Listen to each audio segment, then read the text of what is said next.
Haleluya, haleluya, shalom blessed people. Kiranya berkat dan damai sejahtera dari Allah menjadi bagian kita sekalian sepanjang hari ini. Jumpa lagi bersama saya Pendeta Theodorus dari channel Rumah Berkat, House of Blessing. Tema kita hari ini adalah ketika kita harus memilih, bagian pertama. Subtemanya adalah perspektif Lot sang oportunis. Firman Tuhan terambil dari kitab Kejadian pasal 13 ayat 6-9. Mari kita baca bersama firman Tuhan. Tetapi negeri itu tidak cukup luas bagi mereka untuk diam bersama-sama, sebab harta milik mereka amat banyak, sehingga mereka tidak dapat diam bersama-sama. Karena itu terjadilah perkelahian antara para gembala Abram dan para gembala Lot. Waktu itu orang Kanaan dan orang Feris diam di negeri itu. Maka berkatalah Abram kepada Lot, janganlah kiranya ada perkelahian antara aku dan engkau, dan antara para gembalaku dan para gembalamu, sebab kita ini kerabat. Bukankah seluruh negeri ini terbuka untuk engkau? Baiklah pisahkan dirimu daripadaku. Jika engkau ke kiri, maka aku ke kanan. Jika engkau ke kanan, maka aku ke kiri. Saudara yang kasih dalam Tuhan, kisah ini menunjukkan pada kita bagaimana suatu ketika kita diperhadapkan dengan situasi di mana kita harus memilih. Pilihan kita itu nanti akan menentukan nasib kita di kemudian hari. Kembali ke ayat pokok. Saudara, apa yang terjadi dengan Lot dari pemaparan-pemaparan yang telah kita baca tadi dari ayat-ayat yang telah tertulis. Saudara, kita runut satu persatu, maka yang kita dapati adalah pertama, Lot bersama-sama dengan Abram. Ayat yang pertama, Lot ikut dalam perjalanan dan merintis usaha bersama Abram pamannya. Jadi Lot ini adalah sebetulnya seorang anak Tuhan yang selama ini juga setia ikut bersama-sama dengan Abram pamannya. Yang kedua, Lot memiliki harta benda. Ayat yang kelima, Lot ini, saudara, dia ikut diberkati dalam usahanya karena ia bersama-sama dengan Abram. Yang ketiga, pegawai-pegawai Lot berkelahi dengan pegawai-pegawai Abraham. Di ayat yang ke-6 dan ayat 7. Negeri yang tidak cukup luas ini tidak dapat didiami bersama-sama antara pegawai-pegawai Abram dan pegawai-pegawai Lot untuk mereka mengembangkan usahanya. Tidak cukup, jadi harus ada ekspansi begitu. Harus ada yang mengalah, harus ada yang pindah begitu.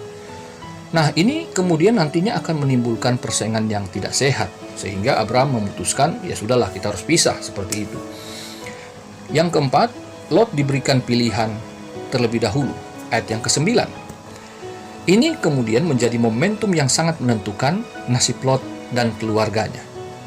Yang kelima, saudara, Lot memilih menurut perspektifnya. Ayat yang ke-10 bagian A dan ayat 11. Lot melihat berdasarkan pandangan seorang oportunis. Lot melihat peluang yang sangat menguntungkannya, yaitu lembah Yordan yang sangat subur, seperti taman Tuhan dan seperti tanah Mesir, tanpa ia menyadari bahaya dari pilihannya itu. Ya, begitulah sang oportunis, saudara. Apa sih oportunis itu? Menurut Kamus Besar Bahasa Indonesia, oportunis adalah orang yang menganut paham oportunisme. Sedangkan oportunisme adalah paham yang semata-mata hendak mengambil keuntungan untuk diri sendiri dari kesempatan yang ada tanpa berpegang pada prinsip tertentu. Jadi, Lot ini kemudian setelah usahanya berhasil, setelah dia juga menjadi sama kayanya gitu ya, sama kuatnya pengaruhnya di mata pegawai-pegawainya, maka kemudian kita melihat Lot menjadi seorang oportunis ya. Ia berpikir untuk menguntungkan diri sendiri, apalagi dia kemudian melihat peluang itu ketika diberikan kesempatan pertama untuk memilih. Nah, sayangnya saudara, Lot hanya melihat kemungkinan berhasil atau kemungkinan sukses dengan ia mengabaikan kemana nantinya ia akan pergi. Jadi Lot tidak melihat dengan benar, saudaraku. Nah, mari kita lihat apa yang dia lihat dengan tidak benar itu. Yang pertama, orang Kanaan dan orang Feris diam di negeri itu, ayat yang ke-7. Nah, saudara, perselisihan antara pegawai Abraham dan pegawai Lot ini dapat dimanfaatkan oleh orang-orang Kanaan dan orang Feris nantinya untuk mengambil keuntungan. Ya bisa saja ada salah satu pihak yang kemudian menyatakan keberpihakannya pada Abram atau kepada Lot dengan maksud-maksud yang menguntungkan mereka. Nah, ini kemudian yang dapat dilihat oleh Abram sehingga dia memutuskan sudah kita harus pisah lah. Yang kedua, saudara, lembah Yordan yang subur adalah jerat yang mematikan. Ayat yang ke-10. Lot gagal memprediksi akibat di kemudian hari, yaitu bahwa Tuhan akan memusnahkan Sodom dan Gomora, di mana Lot dan keluarganya itu tinggal, di ayat yang ke-10 bagian B. Taman Tuhan atau Eden di masa lalu dari perspektif Lot ini sesungguhnya adalah tempat yang menjadi tempat penghukuman bagi Adam dan Hawa. Sedangkan tanah Mesir yang dilihat Lot itu di masa depan adalah tempat penghukuman Allah, ya, di mana Israel mendapatkan kebebasannya. Dengan demikian perspektif Lot ini telah menipunya. Apa yang dia lihat baik, dia lupa bahwa di masa lalu pernah terjadi penghukuman di Eden, dan di kemudian hari dia tidak tahu bahwa Mesir akan juga menjadi tempat penghukuman. Yang ketiga, orang Sodom itu sangat jahat dan berdosa terhadap Tuhan. Ayat yang ke-13. Lot dan keluarga akan hidup membaur dengan mereka, dan akhirnya kita kan tahu akibatnya apa.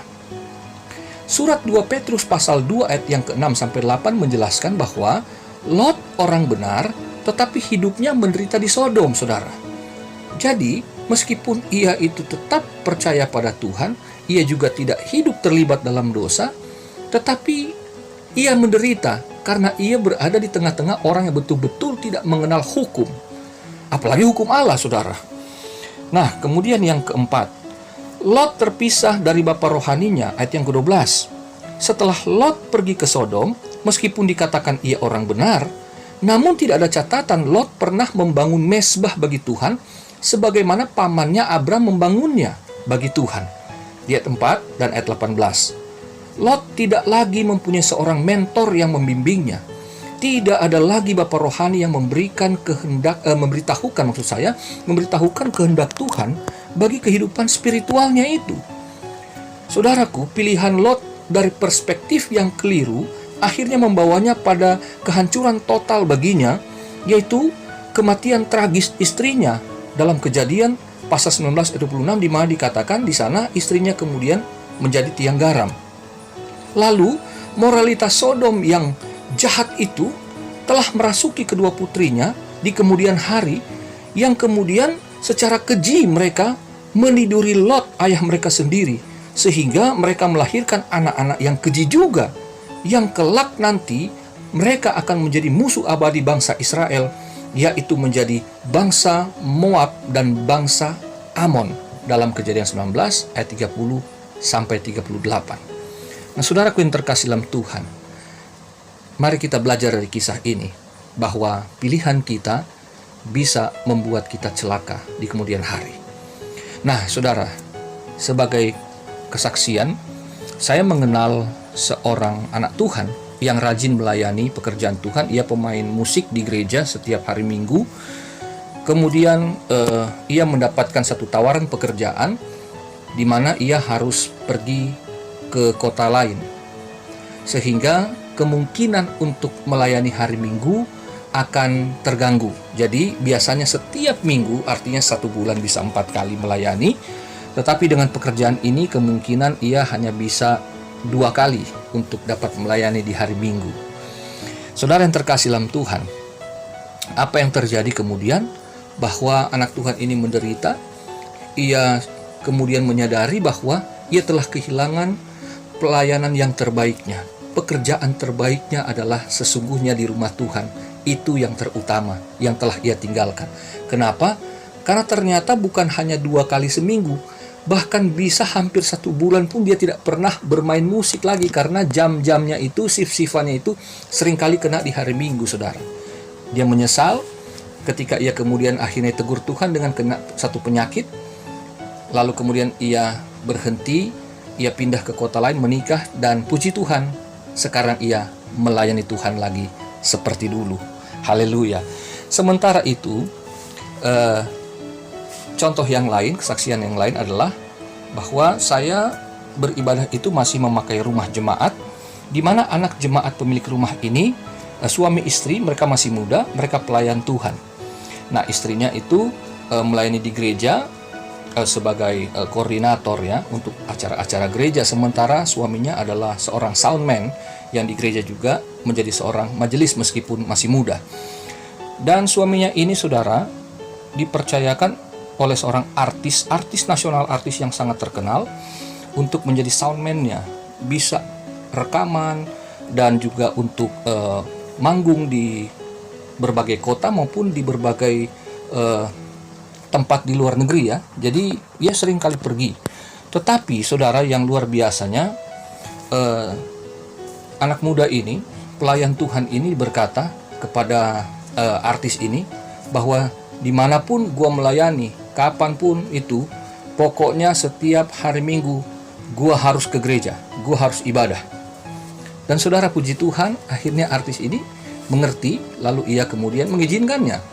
Jadi dimanapun ia, dimanapun anak Tuhan ini melayani, ia bekerja, ia tidak pernah lupa untuk mencari Tuhan.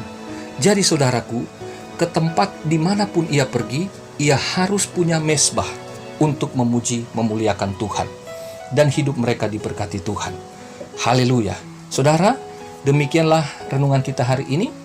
Mari kita bersama-sama berdoa ketika kita akan memilih, minta petunjuk Tuhan, sehingga kita juga dapat terhindarkan dari akibat-akibat yang buruk, tetapi kita justru akan menikmati berkat dan kebahagiaan atas pilihan kita. Tuhan Yesus memberkati saudara, dan selamat beraktivitas. Sampai bertemu. Mari kita satu dalam doa. Ya Allah Bapa di sorga, setelah kami mendengarkan firman-Mu, maka Roh Kudus tolong kami agar dalam setiap kami akan memutuskan, ketika kami berhadapan dengan beberapa pilihan dalam hidup ini, maka Tuhan tolonglah kami, khususnya ketika masa kami boleh beraktivitas lagi di luar rumah, ketika kami akan juga mungkin yang saat ini belum mempunyai pekerjaan atau sedang akan memulai kembali bisnis, maka Roh Kudus pimpin, berikan Tuhan pengertian, pemahaman, kepekaan akan kehendak Tuhan dalam hidup kami. Ketika kami mau bekerja, apakah tempat pekerjaan itu sesuai dengan kehendak Tuhan? Apakah bisnis ini sesuai dengan kehendak Tuhan? Apakah pekerjaanku nantinya akan menyita waktuku sehingga aku nantinya tidak punya waktu untuk beribadah? Tetapi Tuhan, kami mau bahwa apa yang Tuhan berikan tidak akan membuat kami meninggalkan persekutuan dengan Tuhan. Bukan hanya kami bersekutu di rumah, tapi kami mau bekerja, tapi kami mau juga beribadah secara bersama-sama, karena Tuhan telah membuka jalan melalui pemerintah agar kami dapat beribadah kembali bertatap muka. Ketika gereja-gereja nantinya akan membuka pintu-pintu rumah ibadah untuk dapat dilakukan ibadah seperti dulu, maka kami mau Tuhan, kami mau memulainya untuk beribadah seperti itu. Dan kami percaya pekerjaan, usaha, bisnis kami, Tuhan akan memberkatinya ketika kami memprioritaskan Tuhan. Terima kasih Bapa, Indo sembayang kami, bimbinglah kami sepanjang hari ini, agar setiap kami berkegiatan, baik yang masih bekerja di rumah maupun yang telah bekerja di luar, kiranya tangan Tuhan menyertai kami. Terima kasih atas segala kecukupan yang Tuhan berikan. Kami mengucap syukur dalam nama Yesus. Haleluya. Amin.